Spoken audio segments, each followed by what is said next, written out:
Get ready to hear the truth about America on a show that's not immune to the facts with your host, Dan Bongino. We are back in studio. Thank you all who tuned in on Friday for my road show. Thankfully, who's back as well? Our good buddy, Producer Joe. Welcome to the Dan Bongino Show. Producer Joe, how are you today on Monday, my friend? So good to see your smiling face. And this Monday thing, every 7 days, it comes back. Monday, I know. Monday's like a plague on humankind.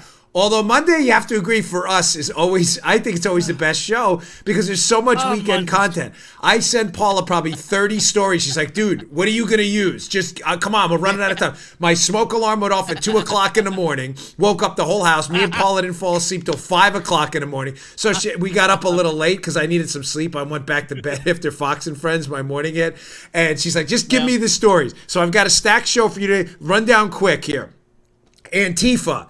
No question in my mind, a terror group right now. Also, as Joe called them before the show, they are the double Ps. We'll have to leave that for a not safe for work show another day. But it was very funny. Antifa update. John Solomon blows it up this weekend on Maria Bartiromo. More Spygate stuff. Also, some White House stuff about the Obama administration. And PolitiFact, or Pundit Fact, I should say, blows it again. Stay tuned. All right, today's show brought to you by our buddies at G Code. Best holsters out there. G Code. We love G Code. Go to range5.com for the best holsters out there. Like many of you, I am an owner of a firearm. Many firearms, as a matter of fact.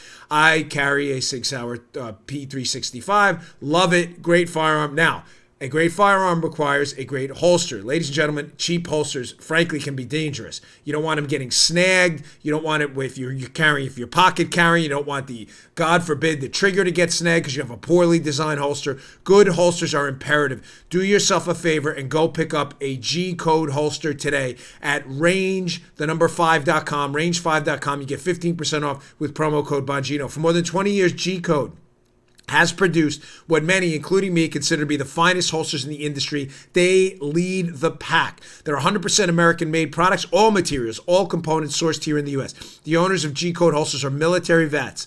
They're meticulous about quality, innovation, and workmanship. Excellence drives everything. Not something they do, everything. Every product comes with a lifetime warranty. They will last you for eons. Whether you're military, law enforcement, or civilian, G Code has a holster for you. Don't get fooled by the fakes. Check out their all new G Code Phenom in the waistband holster. It is a total game changer. Comfort, concealability, everything. Check out the Phenom. It's a must-have. Again, order online at range5.com, range5.com, range5.com, and use promo code Bongino for 15%. That's a big discount, 15% off using promo code Bongino. All right, let's go. Nice. Okay. Antifa.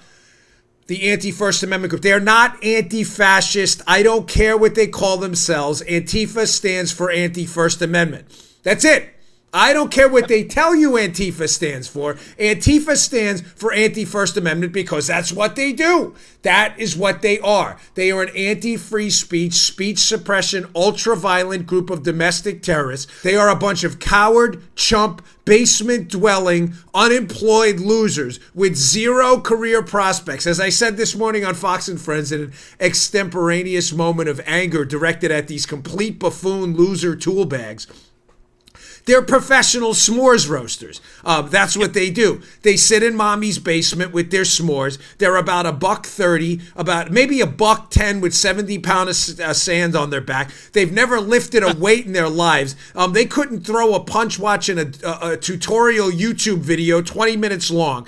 These are a bunch of lame losers with nothing. Sadly, I say sadly because I mean it. I don't know. These are probably kids. I mean this. I'm not joking around. They're probably kids who were bullied a lot in school. I mean it. I'm not being like a jerk about it. They probably are, Joe. I'm right with you.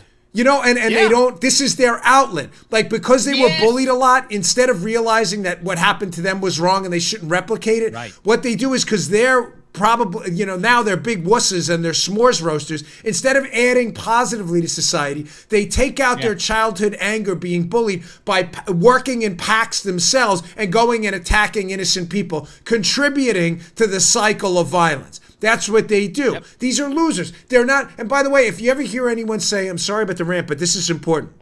By the way, if you can just play in the background some video of Antifa. If you want to check out the video, youtube.com/Bongino. I'm going to talk you through it on the audio, don't worry. But there's a lot of video I have today. This one, the audio is kind of tough, but this is the Antifa. They're not packs of wolves, by the way, okay? Anyone who calls them like a wolf pack, they pack it. Well, no. They're packs of angry poodles.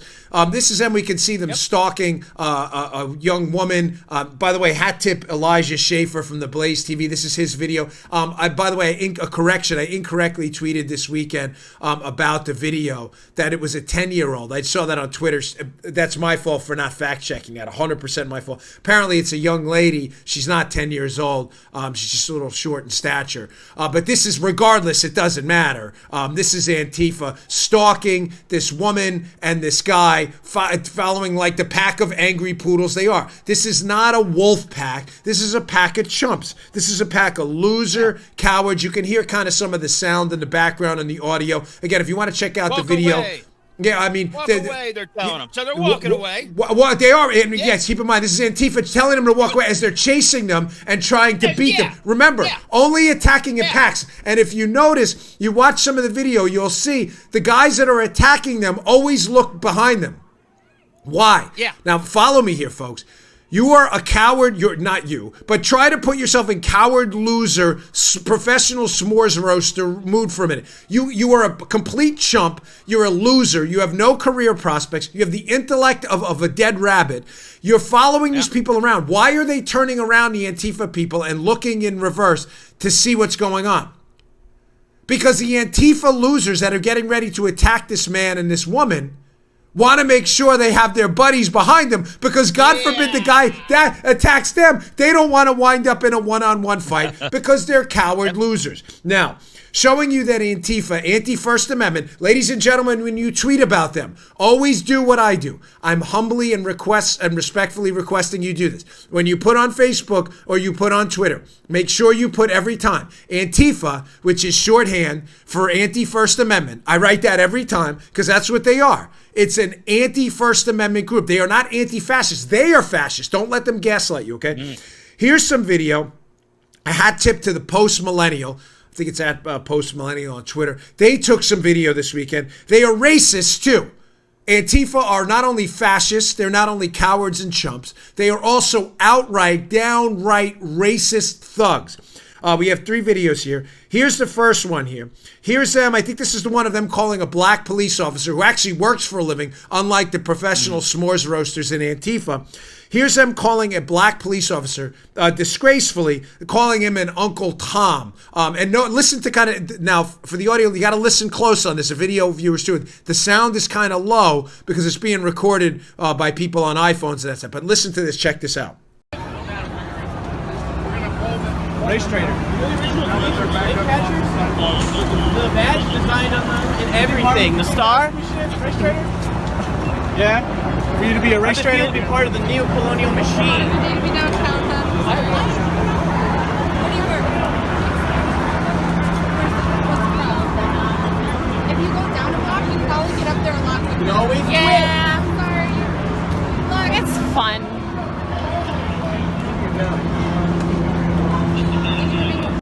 Okay, sorry, that's actually the video of them calling the black police officer a race traitor. A race traitor. Yeah. If you're missing please watch on YouTube today. I know it's an audio podcast and it will always be an audio podcast, but I'm asking with the greatest of respect that you check out our video today, youtube.com/Bongino. I'd like you to check these out. Again, these videos, Elijah Schaefer and the Post-Millennial, go check their Twitter accounts out as well to see the originals. They're really, really good. Here is the last one. Now, there's a term here used, obviously this show finds abhorrent, obviously hate-filled, disgusting, and you will never hear ever uttered out of the words of our mouths other than to cite it out of the mouths of racist, imbecile losers like Antifa. Here is a black officer being called, again, you get ready for those of you with kids at home, a coon. You can tune back in now. Children shouldn't even hear these words. Yeah. And folks, by the way, for those of you on the left, can I just say something here? Because this always offends me. For those of you who send me emails, the liberals that listen to the show, you have my email. It's out there. It's on our website. Goes to me. We read it. For those of you who think this is some kind of shtick, like, oh, you're virtue signaling, you don't know me, and believe me, you don't know Joe or my wife either. So save your stupid emails. We highlight this stuff because words like this, hate-filled, disgusting, racist, nonsense language, this isn't virtue signaling. This is doing the right thing. I don't care if this came out of the mouth of anyone. Right wing, left wing, conservative, liberal, communist, socialist, libertarian, I don't care. You're filth. I'm not your guy. You're not welcome on our show. Beat it. I don't care who says it. Here's a video of this racist Antifa filth calling this guy the word I just said. Check this out. He's really a white person. We're up in Kentucky. Look at this. Oh, even worse. We can invite you to work. So that's what you gonna say hi? You gonna say hi? Look at that too. On the street! Look at this coon, she says. Yeah. Now, let me say, look at this slob on the street with no job who's a professional s'mores roaster, following a professional police officer, working, by the way, for a decent but never going to get rich salary, putting his butt on the line to protect this slob on the street. Look at this. No, look at this slob. Slob. Antifa slobs. Losers. Complete degenerate losers. Disgusting human filth of the worst kind. Human filth. A domestic terror group, no questions asked. Do not tweet about them or Facebook about them without clearly citing this is an anti-First Amendment fascist group. They are not anti-fascist. They are the fascists. Pieces of garbage. Yep. This cop has kids. He's got a family. This is a professional patriot. You're calling him yeah, jerkwads. Bunch of complete losers. All right, let me get to this because I've got so much to cover today, including John Solomon again on Maria Bartiromo's absolutely terrific weekend show on Fox, Sunday Morning Futures, where if there's anyone in the media outside of, say, Hannity on Fox who is wired into this Spygate case, it's Maria Bartiromo on the weekend. She knows exactly the questions to ask, and Solomon lit it on fire. All right, quickly, today's show brought to you by another great sponsor who's happy to be here, happy to talk to you. Lending Club. Ladies and gentlemen, for decades, credit cards have been telling us buy it now and pay later with interest. Listen, that doesn't work. Despite your best intentions, interest, as you know, can get out of control fast, causes a real problem for us. Here's the solution. With Lending Club, you can consolidate your debt or pay off credit cards with one fixed monthly payment. Makes it real easy. Since 2007, Lending Club has helped millions of people regain control of their finances with affordable, fixed-rate personal loans. No trips to a bank. No high-interest credit cards. Just go to lendingclub.com. lendingclub.com/Dan. lendingclub.com/Dan. lendingclub.com/Dan. Tell them about yourself, how much you want to borrow, pick the terms that are right for you, and if you're approved, get a load of this. Your loan is automatically deposited into your bank in as little as a few days. Lending Club is the #1 peer-to-peer lending platform with over $35 billion in loans issued. Go to lendingclub.com/Dan. Check your rate in minutes. Borrow up to $40,000. That's lendingclub.com/Dan. lendingclub.com/Dan. All loans made by WebBank, member FDIC, equal housing lender. Check out the club. It is worth your time. Okay, so I've got some killer video for you here. So John Solomon was on Maria Bartiromo's show this weekend, and he makes two key takeaway points about the Spygate debacle. Number one, which I'm going to play now. Ladies and gentlemen, what's starting to become transparent now, and I believe what Senator Lindsey Graham was hinting at this weekend, when Senator Lindsey Graham said that this IG report and the report being done by John Durham, the United States Attorney, investigating this whole debacle, Joe, Lindsey Graham is basically starting to filter out that America is going to be shocked at what it is. Now, I'm asking you for forgiveness here because of kind of half-heartedly, because if you're a regular listener to the show, Joe and I, and how we do the show, a lot of this is anticlimactic because, and I'm not patting myself on the back, you already know this. We've been reporting on it for 2 years. But it's going to come out formally, and some of what you're going to see is going to shock you. Now, the first takeaway, and this is video number 1 from Maria Bartiromo's show, Hat Tip Sunday Morning Futures. Great show. Can't recommend it enough. Ladies and gentlemen, let me sum up what you're about to hear. This was a political spying operation on the Trump team the whole time. In other words, what you witnessed with Fusion, foreign intelligence people spying on the Trump team, the Nellie Orr information, the Steele information, the Sussman information, who was over a prominent Democrat feeding information to James Baker at the FBI. What you witnessed, I want to be crystal clear, Devin Nunes has brought this up multiple times, was not an official intelligence investigation in the sense that the goal was to get to the bottom of some attempt to attack the United States, either its elections or physically. Do you understand, Joe? Does this make sense? What Solomon gets at here is this was a political hit job the whole time. And the efforts by the FBI and the Spygate plotters to make you believe this started on July 31st, 2016, and forget everything that happened earlier, are nothing more than an effort to hide all of their efforts to politically spy on the Trump team. Listen to this killer cut by Solomon with Maria Bartiromo, and we'll kind of summarize it again after it's over. Check this out. The most recent op-ed goes through this triangle of people that were feeding information into the FBI. Tell us about it. Absolutely. We used to have the Bermuda Triangle. Now we have the Fusion GPS Triangle. In one corner, you got Christopher Steele, a British intelligence agent desperate to influence the election because he's desperate to defeat Trump. He's also being paid by Hillary Clinton. Then you've got Nellie Orr, the wife of a senior Justice Department official, being paid by the same firm, Fusion GPS, on the same project to find Russia dirt on Trump. And then the last corner, you got Glenn Simpson, the founder of Fusion GPS and a contractor for Hillary Clinton. In the middle of those three is Bruce Orr, senior Justice Department official, taking highly uncorroborated, highly partisan, highly conflicted information and giving it to the FBI and Justice Department, and nobody saw a problem with that. All because they just didn't like him and they just didn't want him as president. So they decided to come up with a scheme to actually spy on American citizens. Do you think John Durham is aware of all of this? Where is that investigation today? That's a great question. I think Senator Graham did a good job of describing what the IG is doing. I am hearing that John Durham and Bill Barr focused on the part before the FBI officially got started on July 31st, 2016, the period of March to July, and whether intelligence assets, Western, private, or U.S., were deployed in an earlier effort to start probing the Trump campaign and its Russia ties, maybe lay the breadcrumb trail of evidence that Christopher Steele then collected up and gave to the FBI. That's where I think when you heard the term the other day from the Attorney General, I believe there was political surveillance going on. I think that's what he's referring to. Oh!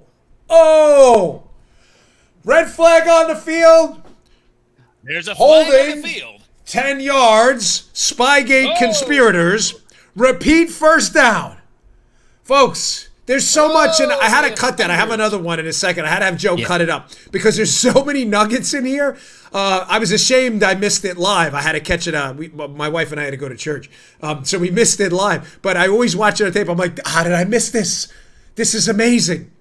Okay, he points out a couple things. Number one, he leaves the piece by saying, and it's always how you leave the segment that really leaves a mark, right? He leaves the piece by saying, this was political surveillance. I was listening to a great podcast this weekend, Russ Roberts, Econ Talk, and he was saying how Joseph Schumpeter's creative destruction about economics, how the term is always misinterpreted by the left because the last word you hear is destruction, and people always remember the last thing, but it should be destructive creation, right? That's the same way here. Solomon knows how to leave these things off. This was political surveillance. Now, he calls it the triangle. He's like, well, we have the Bermuda Triangle. Now we have the Fusion GPS Triangle. And he points out three players, and he indicates how all of their motivations, ladies and gentlemen, keep in mind my setup I did before. Their motivations, this is your talking point for the day, because it's the point you need to take away from this, the data point that matters. All of their motivations were political. They were not in official intelligence gathering mode trying to prevent an attack. They were trying to take down an opposition politician. Let's go through them one by one. He mentioned yes, he nailed it on that. There were three players. Yeah, he did. Player number one he mentions, Christopher Steele. How do we know Christopher Steele's motivations were political? Joe, let me think about this. Okay, ruling on the field. Ruling on the field is Christopher Steele told everybody his motivations were political. He told multiple people, Bruce Orr of the Department of Justice, Kathleen Kavalek at the State Department, that he was, quote, desperate to see Donald Trump not get elected. That his quote, not mine. He told them his motivations were political. He mentioned an election when he was talking about his motivations. In case you missed it, liberals, that happens to be a political event, not an intelligence event. Steele said this multiple times. He mentions another player in this out of his trifecta of stupidity. For Steele, the second person he mentions is Glenn Simpson. Now, again, I'm going to ask you with the greatest of respect, because I don't make too many asks of my audience. Please pick up my book. It is available for pre-order now. We put a lot of work into it. I just finished reading the audio, which will be available on Audible. It's going to be great. Exonerated. It's available for pre-order now. It's coming out very shortly. We got about 3 weeks left. Please check it out. Available on Amazon, Barnes & Noble, and elsewhere. I talk about this in here. How Simpson's motivations were the movie script. Simpson they'd already done this, ladies and gentlemen. The book lays it out in detail. This attempt to attack political enemies by attaching them to Russia was a tried and true strategy, and the one guy who had a movie script already pre-prepared with the same players, Manafort, Firtash, Oleg Deripaska, was Simpson, who had already written the movie script in 2007 in the Wall Street Journal. Well, you say, well, that doesn't prove Simpson's motivations were political. Ladies and gentlemen, who was paying Glenn Simpson? Hillary Clinton. Donald Trump's political opponent. Of course his motivations were political. Are you a knucklehead? And hopefully I'll get to this Chuck Russ tweet later. Well, I'll point out how it's funny how the FEC and others aren't investigating that. How Hillary Clinton basically laundered money through a law firm, which in turn paid Fusion GPS to hide the fact that they were paying them to rewrite the movie script with Donald Trump in it. Glenn Simpson already told this story about the Russians in 2007. If you read the article, the Wall Street Journal article we cite here often, and I cite in a book, you'll be astonished the parallels to the Chris Steele dossier that Simpson paid for. It's the same story, different players and a few details changed. Now, he mentions a third player as well, Bruce Orr. How do we know Orr's motivations were political? Because Orr tells handlers at the FBI that the information he's getting from Steele is from Steele and that Steele doesn't want to see Trump get elected. So Orr, instead of canning, starts with an S, this information. Yeah. Instead of doing that, what does he do? He feeds it to an FBI handler they used to get a FISA warrant. Number one. Point number two, why Orr's motivations are political. His wife, Nellie, is working for Fusion GPS. It's being paid by Hillary. Their personal financial situation is greatly enhanced. Nellie and Bruce, listen, this is not Little House on the Prairie, these two, okay? These two, their motivation is, remember? These are not, they're not of pure heart. They're not like what was the dad's name of Little House? That guy was good. We should love that show growing up. Do you remember, what was his name? Michael Landon was the guy. Michael Landon was, he was Paul. I remember Paul. Hey, Paul. This is not Little House on the Prairie. Their motivations aren't Michael Landon's. They're not pure. Bruce and Nellie are making money off a politician paying them to attack Donald Trump. Nellie Orr's not engaging in a sophisticated intelligence operation. There are so many takeaways. The third takeaway here. So we have number one, it was political spying. Number two, there's a trifecta of stupids here who all have political motivations, who are feeding information to the FBI to spy on Trump for political reasons. The third takeaway, again, forgive me for bringing this up again, but this story gets so big and out of control sometimes, we forget the takeaway. This was politics, not intel, and we roped in a bunch of players to advance the political narrative, and we faked it as intel. CNN piece from a while ago. Check this out, the title of this piece. I cite it all the time. You can see UK intelligence partners, in other words, friendlies, were passing intel to the the Obama administration, CNN Politics, April 14th, 2017. CNN. This isn't some right-wing outlet. British intelligence passed Trump associates' communications with Russians on to U.S. counterparts. CNN is reporting what we already know. How does this fit in to the John Solomon video piece we just played? Solomon mentions another takeaway. You can rewind it and watch it again if you need to. Solomon says at one point that the investigators looking into this now, United States Attorney John Durham and Horowitz, are looking at the period of March to July. Joe, how's that possible? How could they be looking at March to July? We've been told repeatedly by the FBI and others, nothing happened then. That the case started when, Joe? July 31st, 2016. They've told us this repeatedly. Don't look at anything before there. The case started in July. We've had lunatics like Chris Cillizza at CNN, who's wrong so often, I don't know how he still has a job, who questioned on Twitter, these right-wing nuts, the case started on July 31st with a tip about George Papadopoulos. Okay, well, why then are we looking at the period of March to July? Because that's what gaslighting liar lunatics like Cillizza want you to believe. Because the real dirty work, what do they call it? The wet work? The real wet work started March to July, where they tried to kill off a political campaign. Ladies and gentlemen, what was happening in March to July? Well, what was happening was what I just showed you, what CNN actually reported on. There were transfers of intel from foreign governments being transferred in the United States to bypass U.S. restrictions on spying on political campaigns and U.S. citizens. You may say, well, Dan, if they were spying on them, what happened? Ladies and gentlemen, what happened is nothing. The information being given was a bunch of hogwash. That's why they had to move on to the Fusion GPS movie script.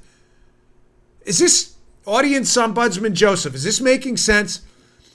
Oh, yeah. But you gotta Foreign, remember, I've heard this a number of times. I know, I go. You're probably a poor ombudsman because you've heard it so many times. It probably I instinctively makes sense. Yeah. But Paula, yell in here if this doesn't make sense. So here's what's going on. Let me just walk this through you very simple.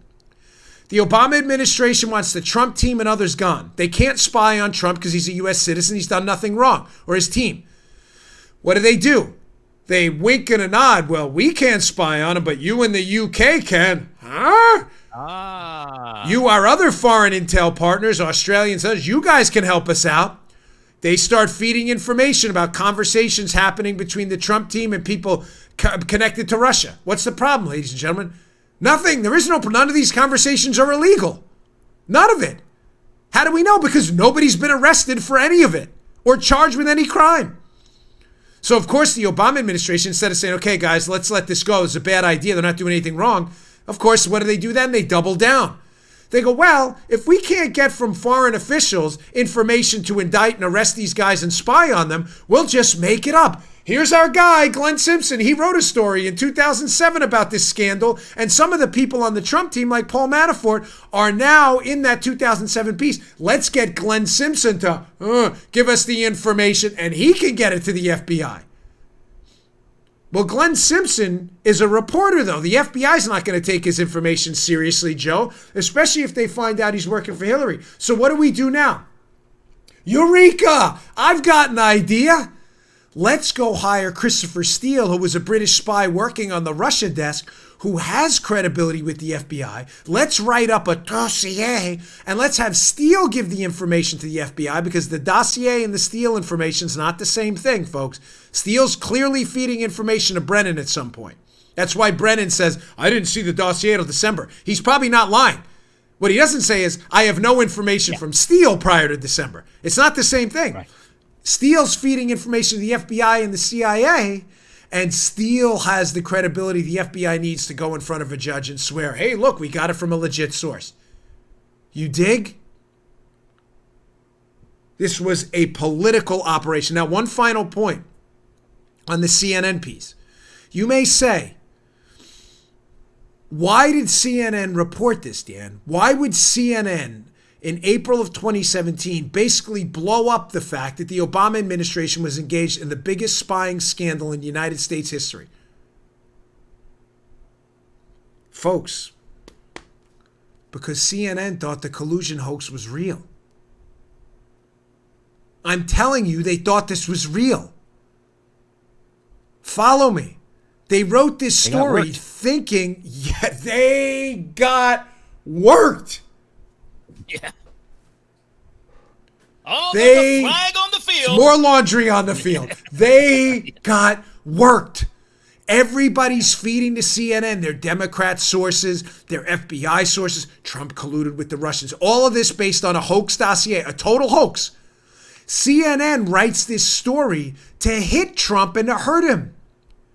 They write the story, Joe, to give a patina of truth, to put titanium in the spine of the story. Look, CNN's got a story that even foreign intel partners knew about the collusion. Yep. What's the problem? The collusion story is later entirely, completely discredited. It was a hoax. But the CNN article, ladies and gentlemen, to this day has not been retracted because they can't. They can't retract it. They thought they were helping the Democrats, not hurting them.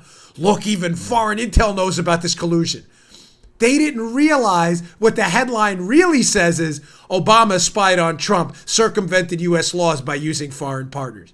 That story is still up because they can't take it down without massive egg on the face. It's a beautiful thing. Okay, so video audio number 2 from Solomon. This is important because, again, you've known this forever. So, ladies and gentlemen, when they had to move from using foreign intel that turned out to be hooey, nothing, the UK says this guy was on the phone with a Russian. Was it illegal? No. Were they spying? No. Okay, well, what do we do now? Let's go to Glenn Simpson. When the Glenn Simpson movie script angle and the dossier isn't panning out the way they think it is, they need more. They need more evidence to get over a probable cause hurdle to swear that they have enough probable cause to spy on the Trump team. So they move from a foreign spying operation to the Glenn Simpson movie script to Christopher Steele being a front for the Glenn Simpson movie script to now we need a little bit of icing on the cake. I got an idea. Let's move on to entrapment where we try to set up Trump team members. Let's tell this guy Mifsud, Joseph Mifsud, this professor, to contact members of the Trump team and pass off information about the Russians having emails on Hillary. Now, the Democrat narrative is Mifsud was working with the Russians. But that's not what Johnny Solomon, who knows the whole story, says here. Check this out. And this is all we know, that there were informants thrown at certain Trump campaign people like George Papadopoulos. Papadopoulos has been on this program, and he told me directly on this show that Mifsud was the guy that they wanted him to meet in Italy. He had this job at the Center for Law, International Law, and they said, oh, don't quit yet to go work for Trump. We want to send you to Rome. We want you to meet Mr. Joseph Mifsud. That is the individual who told him Russia has emails of Hillary Clinton. Why is that important, John? Well, I interviewed Mr. Mifsud's lawyer the other day, Stefan Rowe, and he told me, and he also provided some deposition evidence to both Congress and myself, that his client was being directed, had long worked with Western intelligence, and he was being directed specifically, he was asked to connect George Papadopoulos to Russia, meaning it was an operation, some form of an intelligence operation. That was the lawyer's own words for this. If that's the case, that means that the flashpoint that started the whole investigation was in fact manufactured from the beginning. Oh! Paula, how long have we been saying? Streetcar name, Stella! Paula, how long have we been saying this? How long? Listen, Solomon is one of the finest reporters in the business. He just nails it. Folks, Mifsud's lawyer provided under oath deposition evidence that Mifsud was working for Friendlies. Friendlies. You mean the same Friendlies that were spying on Trump for the Obama team? We'll see. Doesn't look good for the leftist narrative, folks. It was a setup. Why was it a setup? Because their first plan of attack, probing the NSA database using foreign intel partners, came up with nothing. They were spying on the Trump team using every sophisticated surveillance tool on the planet, including foreign partners, to circumvent U.S. law. What did they get? Goose egg, 0. Then they move on to, hey, this guy Glenn Simpson's written about Manafort in the past. He's got this movie script about Russians influencing politics. Let's go to him. They pay him. Simpson needs a front for his report that's credible with the FBI. Let's get Christopher Steele. He worked with the FBI. Steele puts together a dossier, tells the same movie script story, changes a few details, feeds it to the FBI. Bruce Orr and others acknowledges it's all political. That doesn't work out either. So now they have to do the hardcore entrapment scheme and set them up. They move operators, Halper and Mifsud, to contact the Trump team and try to set them up. Hey, look, the Russians have this. Are you interested? Wink and a nod. You interested? Where's our fraud alert thing? Fraud alert! Fraud! I wish I could have shown this to Papadopoulos at the time. Our fraud alert bib. That's what happened. These guys were total frauds. They were setup artists. Halper and Mifsud. And now it's all coming out. It was a scam the whole time. They pushed the information into the Trump team through Papadopoulos and others and tried to pull it out later to make them look like intermediaries in a Russian information peddling scam about Hillary and the DNC's emails when it was a setup the whole time. Biggest scandal in U.S. history. All right, I got one final video of Brennan. I want to hat tip Conservative Treehouse for pointing this out. I read a piece where this is good because I had forgotten about this as well. Because there's another leftist fairy tale, liberal police staters, Joe, is that, the Obama administration, well, they didn't know Obama's the golden calf for them. They genuflect in front of him. Obama didn't know. He's pure of heart, Obama. Really? So I got this video coming up in a second that's going to debunk that nonsense. You can put that baby to bed right now. All right, our last sponsor of the day, but another great one, My Patriot Supply. Listen, when you hear the word prepper, what comes to mind? You're like, oh my gosh, these Hollywood elitist snobs are like, you're a bunch of paranoid freaks. Really? Well, let me tell you something. I live in a hurricane zone. I've seen some pretty nasty stuff down here. The paranoid freaks are the idiots who aren't preparing. Folks, is it paranoid to insure your house? Is it paranoid to insure your car? Listen, thank God the likelihood of something happening to your home and your car is very small, but we insure them anyway. Why? Because it would be catastrophic if we lost them. How do you not insure your food supply? It's insane. All we're asking with My Patriot Supply is you get a basic food emergency plan with their emergency food. It lasts 25 years in storage. You can order now at preparewithdan.com. That's preparewithdan.com. Think about it. When was the last time a natural disaster like an earthquake gave you a warning, or tornado asked for permission, or a power outage made some kind of appointment? It doesn't happen. Don't be caught without an emergency food supply. It makes no sense. These things always happen at the last minute. Grocery stores are empty. All of a sudden, you're left without food. Think about looking at your kids going, mommy and daddy don't have any food. No good. I have tons of this stuff. Thankfully, preparedness has evolved, and leading the way are good people at My Patriot Supply. I bought this. I can get this stuff free from them. I buy it. I'm not kidding. I bought a lot of it. I'm always making up new words. From emergency food storage to water filtration to survival essentials, My Patriot Supply stocks the items you need to survive a disaster so you can be ahead of the mob and have peace of mind. We've all been caught off guard. Don't let it happen to you. Go online and check it out at preparewithdan.com. That's preparewithdan.com. Preparewithdan.com. Check it out today. They have tons of good stuff over there. Get prepared. Get your food supply. Ensure your food supply. Okay. Again, leftist myth. The White House didn't know anything. Obama. We love Obama. Obama was so great and wonderful. He's so pleasant. This guy couldn't have possibly done anything wrong. Well, folks, we already know that FBI investigator Peter Strzok, who was involved in the illicit operation to spy on Donald Trump, and his girlfriend Lisa Page, the FBI lawyer he was having an affair with, we already know that they tweeted each other in that August to October period where they're putting together the FISA warrant to spy on Trump because their other operations, the entrapment operation and the foreign spying, broke down. We already have these two texts. They texted each other, POTUS wants to know everything we're doing. That stands for President of the United States. What do you think they were talking about? Bocce ball? Their weekend outings? Their movie night on Friday night? These two, POTUS wants to know everything. You think they're talking about, what? Their review of the newest X-Men movie? Wants to know everything. Erroneous is right, Vince. POTUS wants to know everything they're doing. What were they doing? Well, they were doing a lot. But professionally, I'm sure that's not what POTUS was asking about. They were working on the Trump case. Second text, the White House is running this. Okay, running what? Running a lemonade stand on the corner of Strzok's house? Now you may say, well, we don't really know what they were talking. It's amazing how uncurious reporters are about these two texts, Joe. But they're endlessly curious about a collusion hoax that's based on a fake dossier. It's been debunked 25,000 different ways from Sunday. They believe that, but they don't. No. These texts could mean anything. Yeah. Okay, sure. Nice work. Journalism. Here's a video again. Hat tip conservative treehouse guys who had this on their feed. Here is John Brennan testifying in front of Congress in 2017, talking about a brief he gives to the intelligence members, the Gang of Eight up on Capitol Hill, about this case. Notice what he says about who he did this brief in conjunction with. Check this out. Through the so-called Gang of Eight process, we kept Congress apprised of these issues as we identified them. Again, in consultation with the White House, I personally briefed the full details of our understanding of Russian attempts to interfere in the election to congressional leadership, specifically Senators Harry Reid, Mitch McConnell, Dianne Feinstein, and Richard Burr, and to Representatives Paul Ryan, Nancy Pelosi, Devin Nunes, and Adam Schiff between 11 August and 6 September.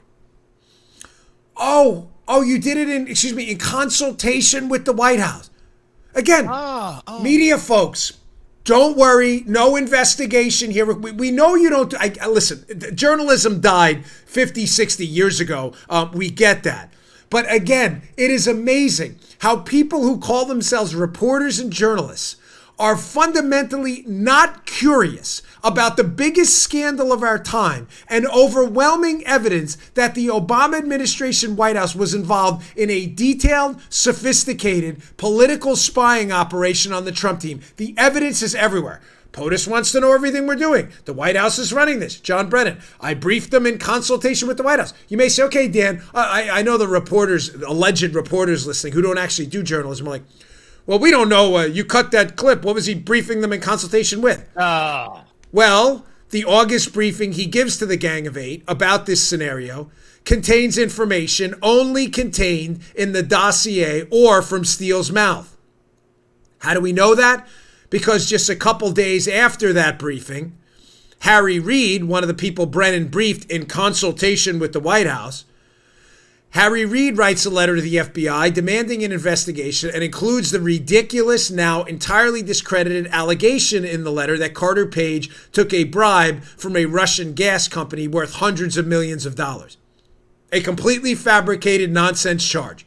Carter Page has never been charged with that. It is made up and fabricated. It was thrown in the dossier because bribery is a crime and they needed a criminal nexus to get a FISA warrant to spy on Page, to use the two-hop rule to hop from Page to others to the Trump team so they can surveil the entire Trump team network.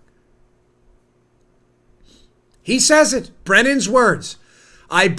He basically briefed Steele's information to the intel community, which then wrote a letter, Harry Reid, demanding the FBI investigate Trump for debunked Christopher Steele junk information that was political in nature.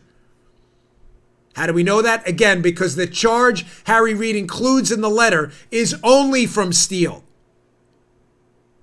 So Steele is briefing Brennan's CIA that he then briefs in consultation with the White House to Capitol Hill. Again, media types, don't worry. There's nothing to see here. You total losers. You had one job in the media. One job. Get the facts right. That's the only job you have. You're not opinion people, and you have blown it every single step of the way. Can't say this enough. Read my second book on this, Exonerate. It's going to open your eyes. It is a perfect addendum to Spygate, my first book. It tells the story in more of a longitudinal narrative fashion. It's the greatest spy story ever told, except it's a spy story run by idiots. Spygate was written more like a police file.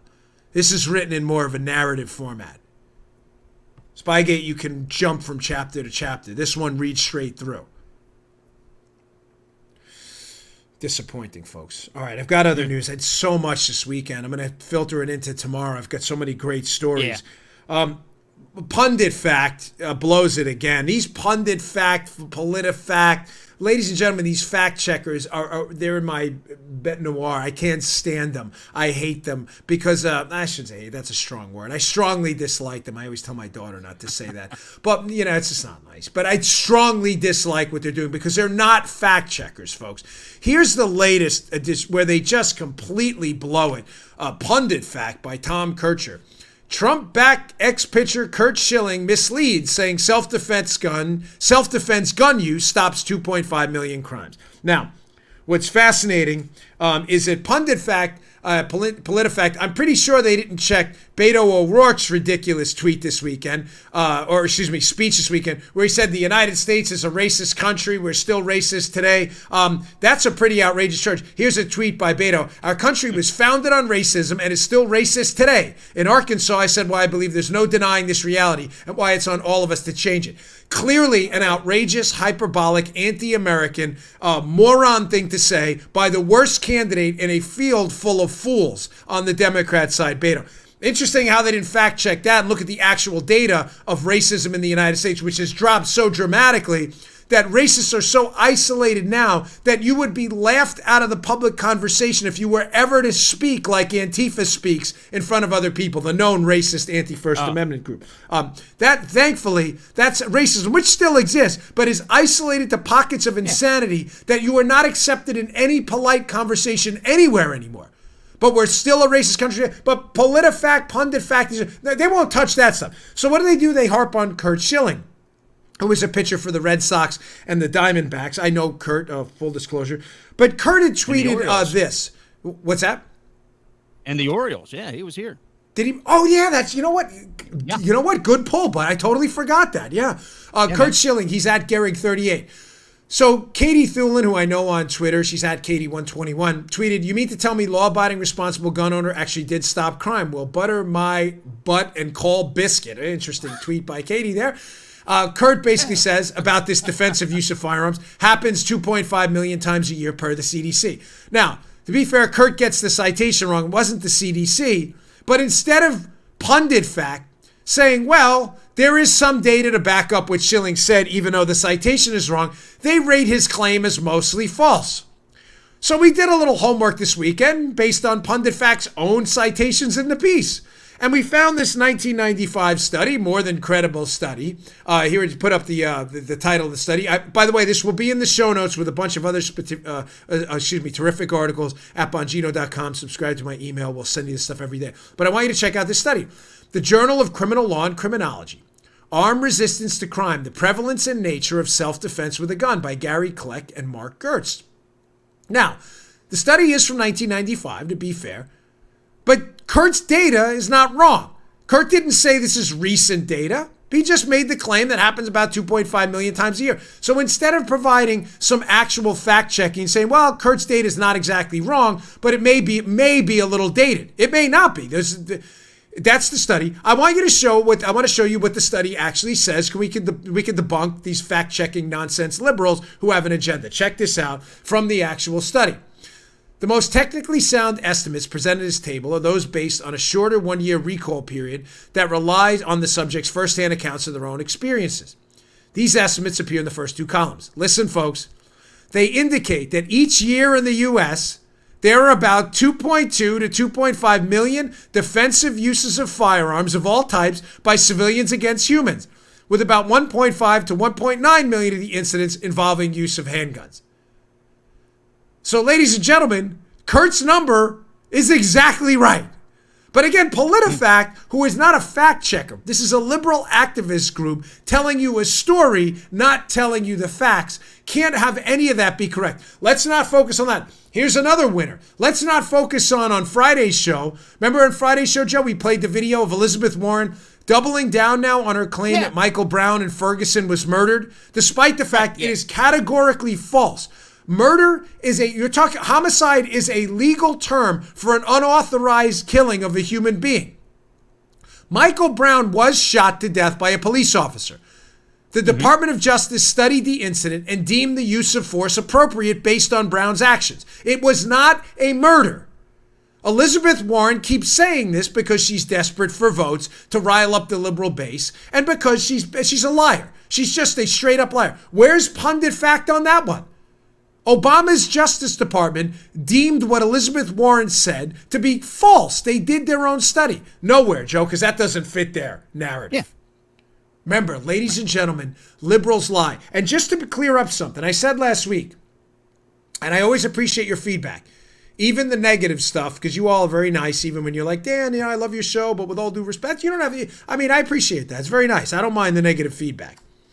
But a couple of you emailed me and said, Dan, last week, you basically said liberals are the worst, they're awful people, and you're feeding into your own narrative where you say that the difference between us and liberals are, and I stick to this day, we as conservatives think liberals are people with bad ideas, and we argue that way. Liberals think we're just bad people with ideas. In other words, they don't care about our ideas. They just think we're awful. Racist, misogynist, that's it. That's their whole argument. Well, you're a racist. That's their argument to everything. He said, well, by calling liberals really awful people, aren't you feeding into that? No, I want to be clear. If you're a regular listener to the show, you know this. Joe, come on, vouch for me here on this one. Yeah. How often do we say, we are not talking about all Democrats? I'm not. All the time. I have friends who are Democrats. I have neighbors who are Democrats. I'm not saying that. The overwhelming majority of Democrats, I'm telling you this, are patriotic people who candidly have just bad ideas. Their ideas don't, it's not that they, some of them, I don't agree with them on the firearm issue at all. But I don't believe that a lot of the Democrats, not the radical liberal nuts I'm talking about, they see these instances and they're just misinformed, folks. They think gun control works. There's no such thing as gun control. It's only people control. It doesn't work. They just don't know. And it's our job to debate them. Radical far leftists just hate you. They are, and I stick to it, just plain awful people. They're bad people. They just hate you. They lie to you all the time. I had 4 or 5 of these stories today, but in the interest of time, I want to get to one last one by the Wall Street Journal. Wall Street Journal piece. There's a liberal lawsuit out there by states trying to sue. I'm going to make this part of it quick because it's not really a takeaway. But here's a piece in the Wall Street Journal by the editorial board, August 16, 2019. A kamikaze climate suit. Democrat states are suing the EPA and it could hurt their own emissions cause. The bottom line is this. The Obama administration instituted this massive regulation of carbon dioxide plan that would have forced the states to shut down most significant portions of their power grid. The Trump administration repealed a lot of this nonsense. The courts blocked it. Liberals are now suing. They basically want the states to be forced into a one-size-fits-all energy plan. The problem is they're probably going to lose this lawsuit. And if they do, it's going to significantly damage the EPA's ability to regulate carbon dioxide, which, Joe, would do damage to the entire liberal agenda. Does that make sense? Yeah. Now, putting that aside for a minute, because the takeaway from the piece is not, forget the lawsuit stuff and the machinations of that for a moment. The important takeaway of the piece is that liberals lie to you all the time to advance an agenda, like the PolitiFact people. There's no evidence of that 2.5 million. Actually, there's a study saying that. Here's the problem. The United States is leading the world in the reduction in the emissions of CO2, Joe, and where liberals are in charge, the problem is getting worse, not better. Check out this portion of the Wall Street Journal piece. Again, because we do facts and data here, liberals lie all the time. Quote from the piece. Also note that energy-related CO2 emissions declined by 14%, declined by 14% in the United States from 2005 to 2017, while increasing 21% globally. Yes, I read that right. Now, get a load of this one. Most of the U.S. reduction was due to natural gas replacing coal. Carbon dioxide emissions, this is crazy, fell 5 times more in Ohio and 4 times more in Pennsylvania between 2006 and 2016 than in California, which had long banished coal. Oh, my gosh. How about that? How about that? Yeah. Twib notes. How about that? Yeah. My gosh. What, do you even do facts? So liberal California, which we're going to banish coal, the emissions, the decrease in CO2 emissions is going at a slower rate than it's going in Ohio and Pennsylvania, states that voted for Trump, that don't have these restrictive anti-energy, anti-coal laws. Folks, again, we're just doing facts. CO2 emissions are going down in the United States. They've been going down since before Obama got in office. That's what capitalism does. It's the rest of the world that's contributing to the CO2 emissions. And by the way, CO2 is not a poison. Carbon dioxide is a gas you expel from your lungs. You inhale oxygen, you use oxygen, you exhale carbon dioxide as a byproduct of respiration, which plants then use and plants take in. And their respiration process and emit oxygen. This isn't hard. It's not a waste product. It's not a waste product, carbon dioxide. Oh, you get more carbon dioxide, you get more plants. For liberals, I know this is hard. It's like oxygen for plants. Make sense? Now you see why they're awful people? Again, I'm not talking about all Democrats. I say that on Fox, that caveat, in there all the time. Liberals say that about all of us. Republicans, conservatives, libertarians, you are racist. I'm not doing that. I'm telling you there's a pocket of the Democrat Party that's growing that is full of nutbag liar losers. Which I place the Antifa, anti-First Amendment racists in there too. And they lie all the time. That was a good show today. I know self-praise stinks, but I really enjoyed that. Even though we only slept like 2 hours last night. We're crazy. The middle of the night. And Paula knows I hate that. Since we've been in this house, we've been here 4 years, my smoke detectors are 0 for 5 at detecting fires and 5 and 0 for waking me up at 2 o'clock in the morning. So, yes, we all need smoke detectors, but change your batteries because my system is completely busted. I got to fix this thing. It's driving me crazy. All right, folks, thanks again for tuning in. Please, please, please subscribe to my YouTube channel, youtube.com/Bongino. Subscribe to our audio podcast on Google Podcasts, Apple Podcasts, and SoundCloud. It's all free. And please pick up my book. It's coming out very, very soon now. Exonerated, Amazon and Barnes & Noble. It's available now. Check it out. It will tell you the whole movie script story in a way I promise you've never heard before. I'll see you all tomorrow. All right, today's show is brought to you by our buddies at Brickhouse Nutrition. They make one of the finest nutrition supplements out there. Hey, here it is. Field of Greens. Field of Greens. Now, you'll notice that's empty. Why is that empty? Just like my bottle of Foundation, their other great product. I use this. This is the finest fruit and vegetable supplement out there. This is real food, Field of Greens. This is not cheap extract. This is real ground up, healthy fruits and vegetables, the key to a long, great, healthy life. Your cognitive abilities look better, feel better, perform better. Field of Greens, it's your fruit and vegetable insurance. I love it. Use the product twice a day. It tastes great. This is real, healthy, high quality fruits and vegetables. Think of it as your fruit and vegetable insurance for a long and healthy life. Go to brickhousenutrition.com/Dan. Pick up a jar of Field of Greens. This is empty. I need some more because we use it, me and my wife too. Field of Greens, available at brickhousenutrition.com/Dan. That's brickhousenutrition.com/Dan. Pick it up today. You just heard The Dan Bongino Show. You can also get Dan's podcasts on iTunes or SoundCloud. And follow Dan on Twitter 24/7 at DBongino.